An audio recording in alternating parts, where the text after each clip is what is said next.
주님 은혜가 우리 성도들 모두에게 함께하기를 예수님의 이름으로 간절히 축원합니다. 7월 교회를 위해서 기도하는 달입니다. 지난주 우리는 교회 설립주일 또 맥주절 지내면서 하나님의 많은 은혜를 기억하며 하나님께 영광 돌렸습니다. 모아서 99년이라는 이야기를 드렸습니다. 그 긴 세월 하나님의 도우심과 인도하심을 고백하며 우리 교회를 통한 분명한 하나님의 계획이 계심을 믿고 또 깨닫는 가운데 믿음의 역사를 이룰 수 있는 성도들 되시기를 축원합니다. 코로나로 인해서 지금 우리가 기도해야 할 것이 많이 있습니다. 현재 세계적으로 32억 5천만 명 도스가 5천만 도스가 접종되었습니다. 그럼에도 델타 바이러스가 출현됨으로 말미암아 세계는 어려움을 당하는 상황입니다. 이 백신만 맞으면 될 줄 알았는데 또 변이 바이러스가 생길 줄 이렇게 누가 알았겠습니까? 물론 미리 예견됐었지만 지금 상태가 너무 심각하지요. 우리나라가 지금 1차 접종이 30% 되었는데 하지만 지금 이 백신을 맞고 난 후에 사망한 분들이 신고자가 500명이 넘었습니다. 500명이 넘은 상태에서 지금 질병본부에서는 이 숫자 통계를 지금 발표하지 않고 있어요. 그래서 지금 500 몇 명인지 확인이 되지 않고 있는 상황입니다. 더욱이 이제 혈전 생성의 이유가 학계에서 보고가 됐어요. 왜 혈전이 생기는지. 하지만 아직 우리 정부에서는 인과관계를 인정하지 않고 사망자들이 백신을 맞아서 죽은 인과관계가 없다 이렇게 이야기하고 있을 뿐이에요. 지금까지 이제 코로나로 인해서 죽은 사람은 지난 1년 반 동안 2,000명 정도입니다. 근데 백신 때문에 죽었다고 보고가 되는 사람, 이제 본인들이 이제 유족이 보고한 것이요. 죽은 사람은 보고할 수 없으냐. 그런 사람이 500명을 넘어서 이게 이제 백신 접종이 다 끝나고 나온 후에는 어떻게 정리가 될 수 있는가. 두렵고 떨리기가 그지없어요. 우리 인간의 한계라는 게 너무나도 분명하고 그렇기 때문에 하나님의 인도하심 받지 않으면 안 될 줄 압니다. 특별히 지금 우리가 아는 것처럼 4단계 이래 가지고 최고 단계를 이제 발령한 상태고 전에는 그나마 주말에 발표하면서 일요일부터 주일부터 적용한다 그래가지고 교회들이 그냥 갑자기 준비도 못한 상태에서 예배를 드리지 말아라 이러니까 너무 당황스러웠는데 하나님 앞에 기도해야 될 것이 많고 특별히 이제 7월 교회 절기 행사가 집중되어 있는 상황에 지금 4단계가 발령되었기 때문에 주일학교 모든 행사들이 다 연기가 되게 되었습니다. 또 이 주일학교 성경학교뿐만 아니라 또 헌신 예배가 연결되어 있기 때문에 헌신 예배도 지금 다 연기를 한 상태입니다. 그래서 이제 전부 8월에 헌신 예배, 8월에 또 성경학교 수련회를 해야 되는 상황이 되었는데 8월 상황이 어떻게 될지 아무도 예견할 수 없지요. 그럼에도 불구하고 이제 상황은 그렇고 기도할 것뿐이 없습니다. 특별히 오늘 말씀 우리가 기억하면서 하나님 앞에 우리 교회를 예수님이 세우셨다는 확신 가운데 예수님이 주인 되심을 고백하고 또 주님의 인도하심 받으며 충성하는 성도가 되기를 다짐해야 될 것입니다. 교회는 예수님이 세우신 유일한 영적 기관이며 예수님의 몸으로 성경은 규정하고 있습니다. 예수님은 교회를 세우심으로 핏값으로 사신 성도들을 하나님의 백성들을 교회로 불러 모으시고 예수님의 일을 감당하게 하셨습니다. 그러므로 교회에는 예수님으로 말미암은 능력이 있으며 속죄가 있으며 구원이 있습니다. 이것은 세상 어디에서도 누릴 수 없는 하나님의 은혜입니다. 오늘 우리가 예배하는 여기에 예수님의 보혈이 흐르고 또 성령의 임재하심이 함께하고 있는 것입니다. 특별히 오늘 강조하고 싶은 것은 신앙은 개인전이 아닙니다. 단체전입니다. 다시 말하면 세상에서 운동 경기 할 때 개인전이 있고 단체전이 있지요. 많은 사람들이 신앙은 개인전, 개인의 영적 전쟁인 줄로 착각하는데 절대 그렇지 않습니다. 신앙생활하면서 교회에서 신앙생활하고 또 성도들과 함께 신앙생활하는 것은 너무나도 중요합니다. 마귀가 단체로 공격하는데 개인전으로 알고 있다면 그 영적 전쟁은 절대 승리할 수 없지요. 마귀는 떼거지로 덤비는데 나 혼자 어떻게 그 영적 전쟁을 감당할 수 있다는 말입니까? 그래서 저는 늘 교회에서 우리가 함께 신앙생활하는 것을 강조하고 또 교회에 모여서 예배할 뿐만 아니라 소그룹에 함께하고 또 모이는 것이 너무나도 중요하다는 것을 늘 강조하고 있습니다. 우리가 잘 아는 것처럼 철새들은 집단 생활을 합니다. 먼 경로를 이동하는 것만도 힘든데 천적이 공격할 때 방어하기가 쉽지 않기 때문입니다. 그래도 공격은 옵니다. 철새들 입장에서는 천적이 공격 안 하기를 원하겠지만 그러나 공격은 옵니다. 맹금류는 철새떼가 모여있는 곳을 향해서 공격을 해옵니다. 그러면 철새떼들이 어떻게 하던가요? 순식간에 다 마치 무슨 약속이라도 한 것처럼 동시에 다 떠오릅니다. 마치 한 마리처럼 움직입니다. 그 위세는 엄청나서 아무리 크고 용감한 새라도 주춤할 수뿐이 없어요. 수백 마리, 수천 마리, 심지어는 수만 마리가 동시에 그냥 확 올라뜨게 될 때에는 아무리 독수리, 무슨 아무리 대단한 맹금류라고 할지라도 주춤할 수뿐이 없지요. 그런데 그때 같이 하지 못하고 대우에서 이탈되는 것들이 있습니다.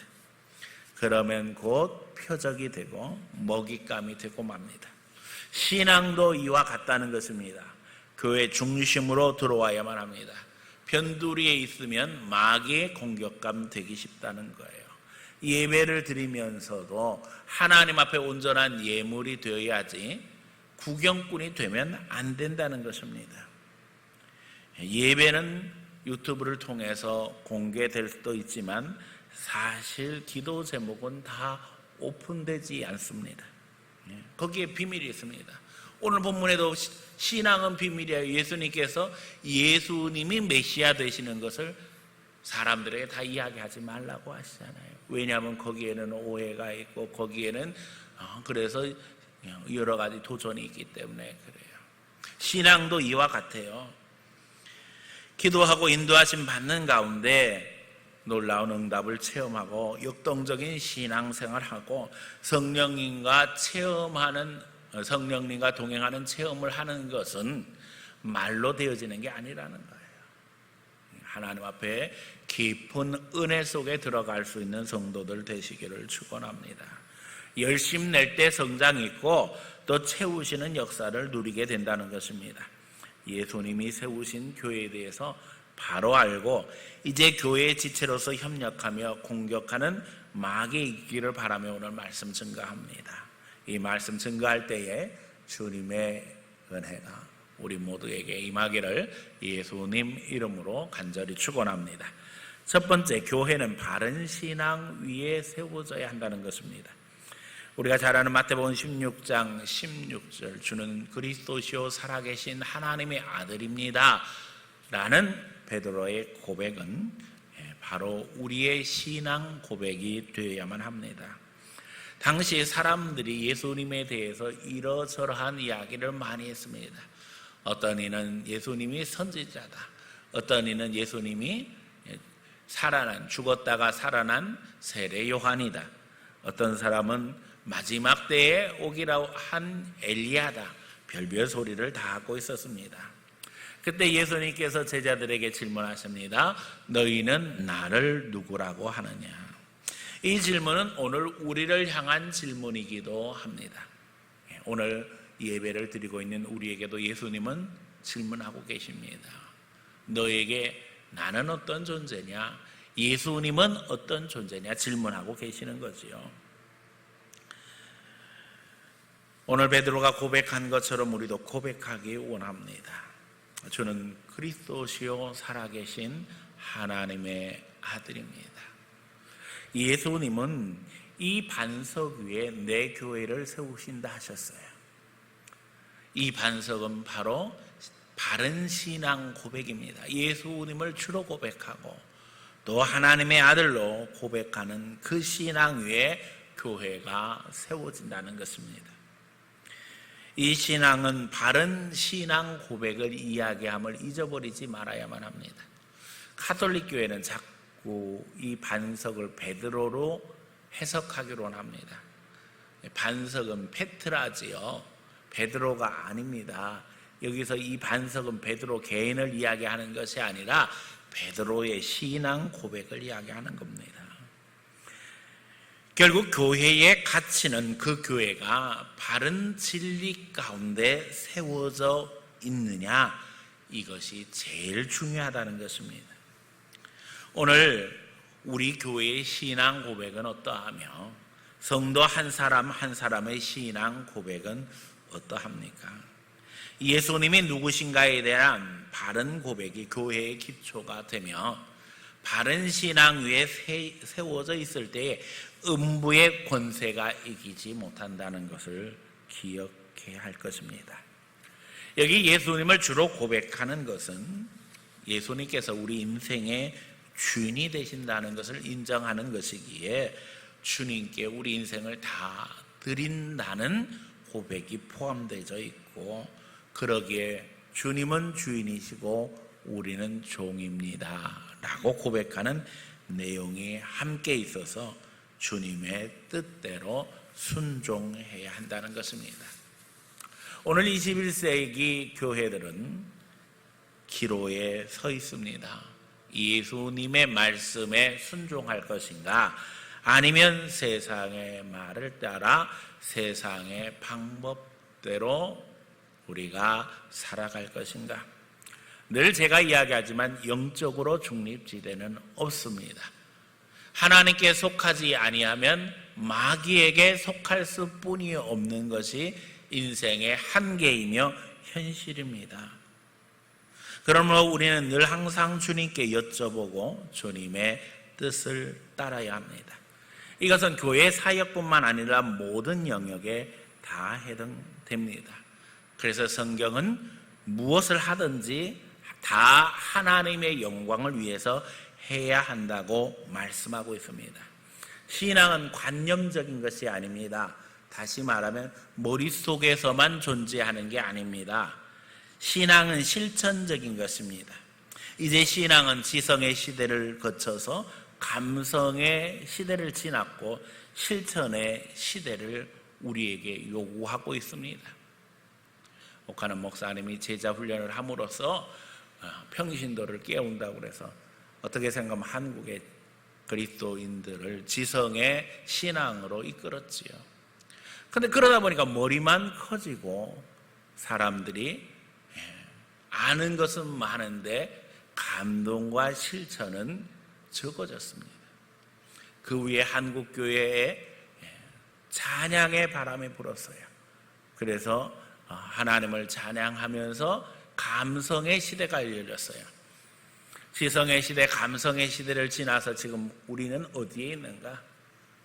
본래 성경이 요구했던 실천의 시대, 의지의 시대에 지금 진입하고 있다는 거예요. 결국 신앙은 아는 것도 중요하고 감격하는 것도 중요하지만 결단하고 행동하지 않으면 안 된다는 거예요. 실천함으로 더 깨닫게 되어지고 하나님의 영광을 드러내게 된다는 거예요. 우리가 교회에서 봉사하면서 늘 깨닫잖아요.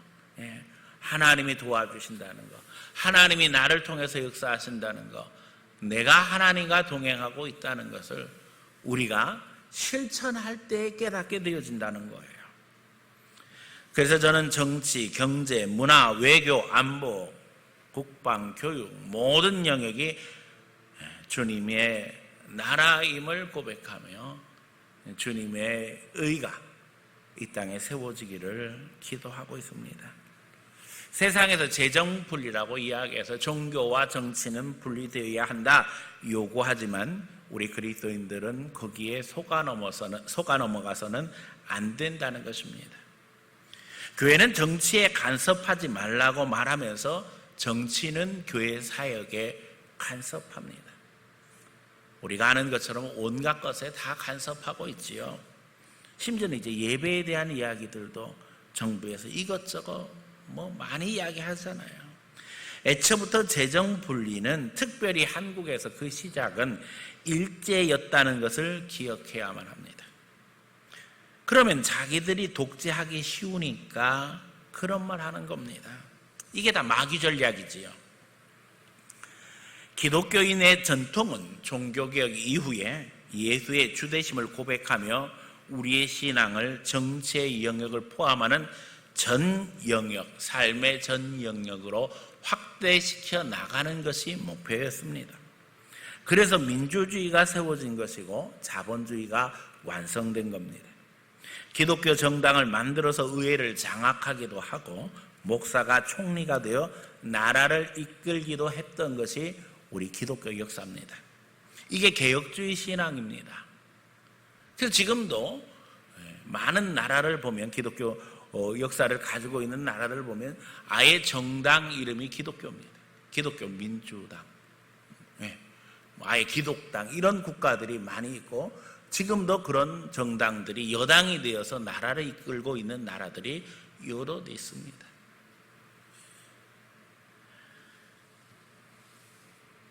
우리는 이 땅에 하나님의 정의가 바로 세워지길 기도하고 실천해야만 합니다.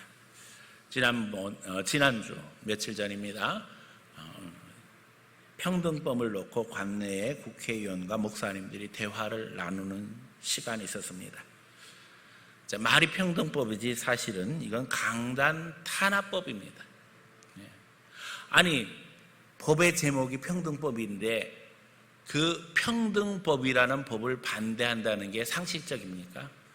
평등하게 다 살자고 하는데 무조건 찬성해야죠. 그렇죠? 근데 제가 늘 이야기하잖아요. 악마는 디테일에 있습니다. 평등에 대해서 누가 반대하겠습니까? 우리가 아는 것처럼 하나님은 모든 사람들을 다 평등하게 창조하셨고 인류 역사 이래 노예 해방을 주도했던 이들은 다 기독교인이었어요. 지금도 마찬가지예요. 교회 안에서뿐만 아니라 사회 안에서 약자를 보호하는 것은 예수님의 명령입니다. 그런데 왜 평등법을 교회가 반대하겠어요? 원래는 이게 차별금지법이라고 그랬는데 아예 법안을 상정하면서 평등법으로 바꿔졌고 이제 이게 법사위원회에서 지금 여야 합의를 준비하고 있는데 사실 지금 현실은 여야 합의 없이 민주당 당론으로 결정되면 그냥 통과되어지는 상황이에요. 그런데 이 듣는 이가 상대방의 발언에 대해서 수치심, 불쾌감 느낄 때는 거기에 법적으로 제재를 가할 수 있다는 거예요. 특별히 이제 공적으로, 공개적으로. 그러니까 이런 것을 할 수 있는 이는 목사나 가르치는 일을 담당하는 교수나 선생이겠지요.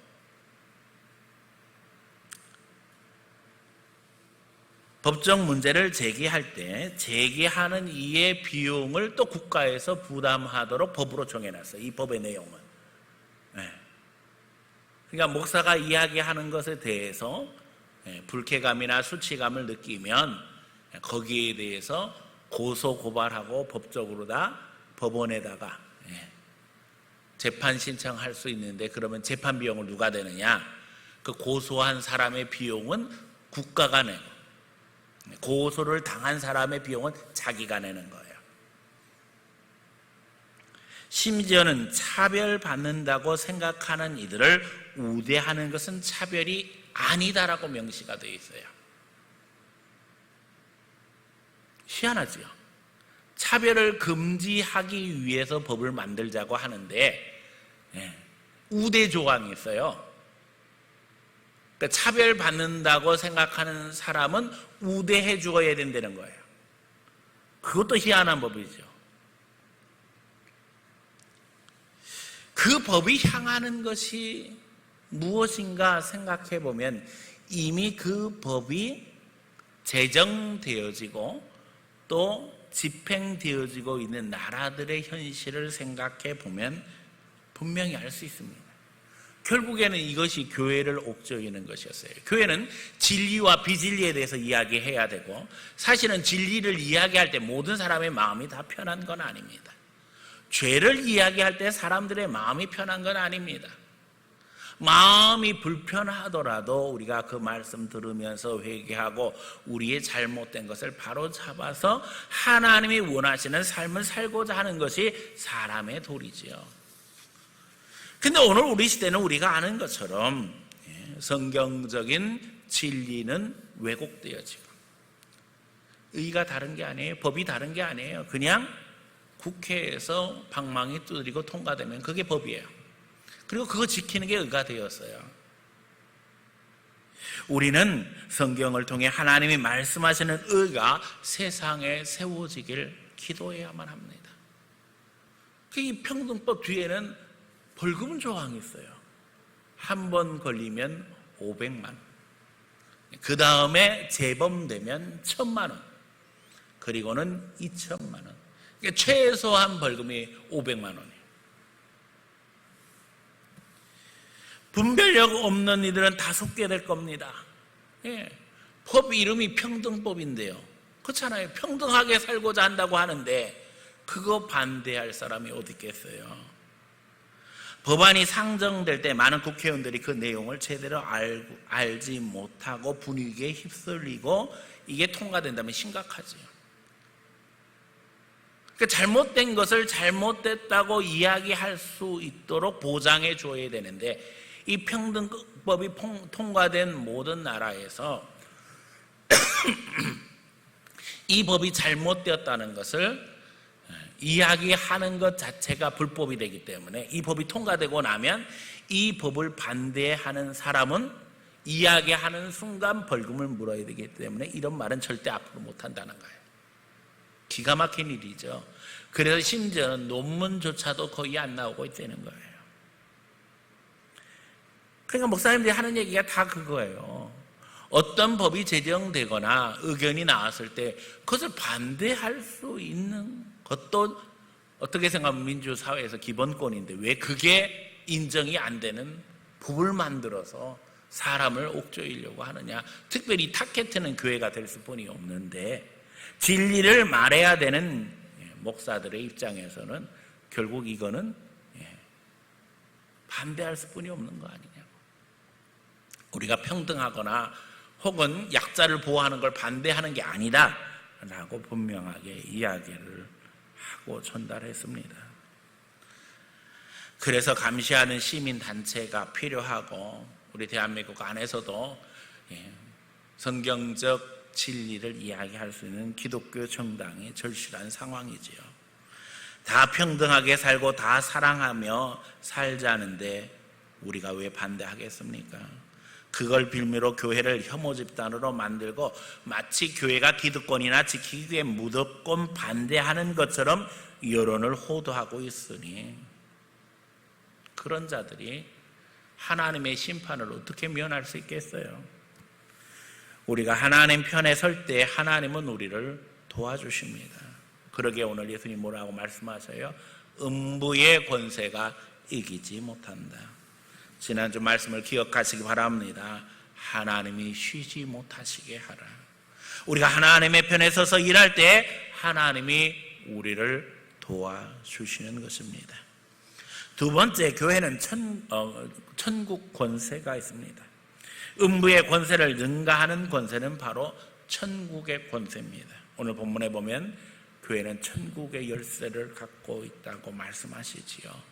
그래서 여기서 매면 하늘에서도 매이고 여기서 풀면 하늘에서도 풀린다는 것입니다. 그러기에 교회는 바른 가르침을 통해서 매는 권세를, 또 용서함으로 푸는 권세를 행사하게 되는 것입니다. 특별히 매는 것은 바르게 가르침을 말하며 교육에 대한 사명을 강조하는 것입니다. 교육은 예방주사 같은 것이지요. 옳고 그른 것을 가르치는 것은 교회의 사명입니다. 지금 평등법이 문제가 되는 것은 거기에 잘못된 것을 지적하는 것을 막자는 것과 또 벌금을 부과하는 것뿐만 아니라 소송 시에도 정부가 피해자라고 주장하는 이에 비용을 대는 것을 내용으로 하고 있어요. 바르게 가르치는 것을 막는 것은 결국 지옥으로 끌고 가기 위한, 영혼을 지옥으로 끌고 가기 위한 마귀의 계략입니다. 여러분, 다른 것과 틀린 것을 구별해야만 합니다. 다르다고 해서 다 틀린 것은 아닙니다. 그런데 다르다고 해서 틀리지 아닌 것은 아니죠. 다시 말해서 틀린 것을 다른 것으로 교묘하게 위장하고 가면 안 된다는 거예요. 잘못된 건 잘못된 거죠. 잘못된 것을 다른 것으로 교묘하게 위장하고 가려고 하는 것을 진리를 지키는 사람들은 그것이 잘못된 것임을 드러냄으로 말미암아 확실한 진리를 배우고 가르치지 않으면 안 된다는 거예요. 그게 영적 전쟁이지요. 다른 게 영적 전쟁인가요? 이 부분에 있어서 오늘 평등법 문제로 인해서 광주의 교회들이 진보와 보수가 다 하나가 되어져서 대대적으로 지금 항의를 하고 있는 상황이 되었어요. 교회마다 프랭카드 내걸고 특별히 이 광주 지역이 전부 민주당 안에 서 민주당 국회의원들을 설득시키고 목사님들이 나서서 대거 항의를 하는 상황이 되었어요. 이것은 좌파 우파의 문제도 아니고 진리를 전할 수 있느냐 없느냐 복음 사역의 사활이 걸린 것이라는 겁니다. 교회는 매는 것뿐만 아니라 더더욱 푸는 것, 용서의 권세가 있습니다. 이 용서는 예수님의 십자가의 근거를 두고 있습니다. 용서의 감격, 죄사함의 감격을 체험한 이들은 천국 백성으로 예수님의 제자로 그 능력을 행사하게 되어져요. 내가 십자가 속에서 주님으로부터 용서를 체험한 사람들은 그 십자가의 능력을 가지고 다른 사람을 용서하게 되어지고 그것을 통해서 신앙의 감격은 오늘도 계속된다는 거지요. 용서하고 치유하고 사랑하고 격려하고 교회는 이런 사역을 통해 영혼을 세워가며 그 가운데 믿음의 역사를 이루는 것입니다.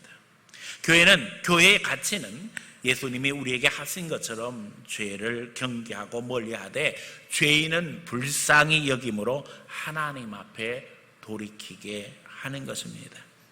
교회는 천국의 열쇠를 들고 있기에 적극 사용해야만 합니다. 그래서 전도해야 한다는 거예요. 교회로 영혼을 불러들여 거룩한 복음으로 훈련하는 곳이 예수님이 세우신 교회입니다. 그러므로 하나님 앞에 내가 복음 전함으로 말미암아 불신 영혼들이 천국 길로 들어서게 되는 것이고 또 진리를 교육받음으로 말미암아 하나님 앞에 죄짓지 아니하고 천국 백성으로 살게 하는 것이라는 사실을 늘 기억하는 가운데 하나님의 인도하심 받고 또 그 가운데 교회 사역에 동참하며 열심히 복음 전하고 그 가운데 성령의 인도하심 받는 성도들 되시기를 축원합니다. 세 번째, 교회는 십자가를 지는 권세가 있습니다. 아무나 십자가를 지고 주님의 뒤를 따를 수 있는 것이 아닙니다. 교회는 예수님을 따라 자기 십자가를 지고 예수님을 따를 수 있는 특권이 있습니다. 특권입니다. 십자가를 피할 수 있다고 생각하는 현대 그리스도인들은 엄밀한 의미의 거듭난 그리스도인이 아닙니다. 거듭난 그리스도인들은 십자가를 사랑하게 되어 있고 십자가를 지기 위해서 오늘도 노력한다는 것입니다. 십자가는 특권입니다. 특권일 뿐만 아니라 의무입니다. 십자가가 귀한 것은 거기에는 능력이 있습니다. 생명이 있습니다. 우리 주님을 따라 나설 때 거기에는 성령의 역사가 있습니다. 이 귀한 사명을 버리고 우리가 무엇을 할 수 있겠습니까? 꼬바디스라는 영화를 우린 잘 압니다. 베드로가 노마의 핍박을 피해 도망가는 장면입니다. 그때 예수님이 나타나시죠. 이 라틴어로 꼬바디스는 주여 어디로 가시나이까 하는 겁니다. 그래서 베드로가 예수님께 꼬바디스 이렇게 하죠. 라틴어 영화니까. 네. 그때 주님이 베드로에게 대답하신 대답은 이겁니다. 네가 버리고 간 노마에 가서 나는 다시 십자가 지기 위해 간다. 여러분, 우리가 아는 것처럼 베드로는 노마에서 십자가에 거꾸로 달려 죽은 것으로 알려 있습니다. 주님이 십자가에 어떻게 또 달리실 수 있겠습니까? 내가 십자가 지러 가겠습니다.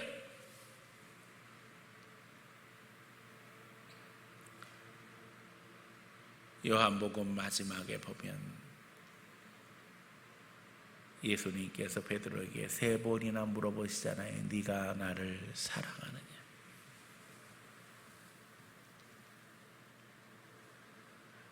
예수님께서 베드로에게 3번이나 질문하실 때 베드로의 마음은 너무나도 힘들었겠지요. 왜요? 예수님을 3번이나 부인했잖아요.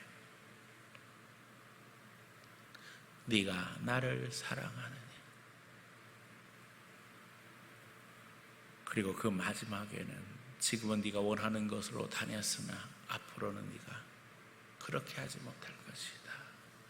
그러면서 베드로가 순교할 것을 말씀하셔요. 저를 지도하셨던 정성구 목사님이 우리 교회 행사에 오셔서는 저한테 선물을 주고 가셨어요.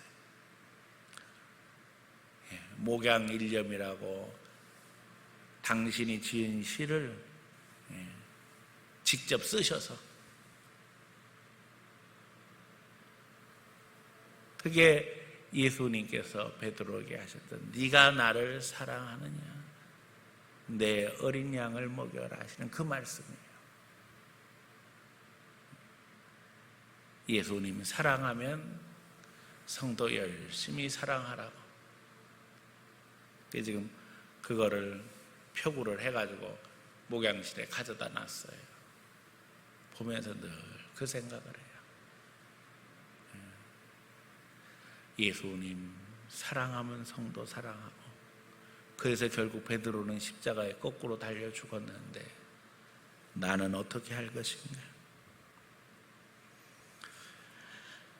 여러분, 바른 신앙 고백이 있는 교회에서 십자가고 지고 주님 따르는 것은 무한한 영광입니다. 왜요? 거기에는 천국의 권세가 있기 때문입니다. 하나님이 도와주시기 때문입니다. 베드로는 십자가를 두려워합니다. 그리하지 마옵소서. 예수님께서 예루살렘에 올라가실 것과 결국에는 예루살렘에서 십자가에 달려 죽으실 것을 이야기할 때 베드로는 이야기하죠. 주여 그리하지 마옵소서. 예수님은 단호하게 말씀하십니다. 사단아 물러가라. 베드로의 마음이 이해가 됩니다. 예수님이 고난당하실 것을 생각하니 마음이 아픕니다. 그래서 예수님께 말씀드립니다. 그런데 이게 마귀의 함정이라는 거죠. 십자가 없이 교회가 세워지고, 십자가 없이 믿음이 자라고, 십자가 없이 주의 복을 누릴 수 있다고 누가 이야기하던가요? 그게 다 마귀 소리예요. 그게 다 마귀 소리라니까요. 십자가 없이 교회는 세워지지 않습니다. 십자가 없이 우리 신앙은 성장하지 못합니다. 십자가 없이 우리 믿음은 의미가 없습니다. 십자가 없이 주의 복을 누릴 수가 없습니다. 오늘 우리에게 십자가는 무엇입니까? 오늘도 누가 우리에게 십자가 지지 말라고 이야기한다면 우리는 예수님이 하신 것처럼 단호히 말해야 합니다. 사단아 물러가라. 주님은 십자가를 지심으로 말미암아 천국의 문을 여셨습니다. 지금 우리는 우리 십자가를 지고 있습니다. 혹시 어디 내버린 분 없나 모르겠어요. 그러면 더 큰 어려움에 빠지죠. 왜요? 마귀의 심각한 공격이 있을 테니까. 내가 잘못해서, 내가 욕심부려서, 내가 실수해서 당하는 어려움과 환난, 징계를 십자가로 혼동해서는 안 됩니다. 그건 당연한 거지요. 지가 잘못해서 벌 받는 게 무슨 십자가예요. 십자가는 주님의 영광을 위해서 자발적으로 우리 예수님께서 십자가 지고 나가셨던 것처럼 희생하는 것이며, 자발적으로 주님을 위해서 헌신하는 것입니다. 그러기에 영광스러운 것이에요. 어느 나를 주님을 위해서 자발적으로 무엇을 할 수 있는가? 억지로가 아니라 기쁨과 감격으로 주님 앞에 무엇을 할 수 있는가? 내 십자가 점검하는 가운데 이제는 주님을 바라보며 오늘도 십자가로 승리하는 귀한 성도들 다 되어지기를 예수님의 이름으로 간절히 축원합니다.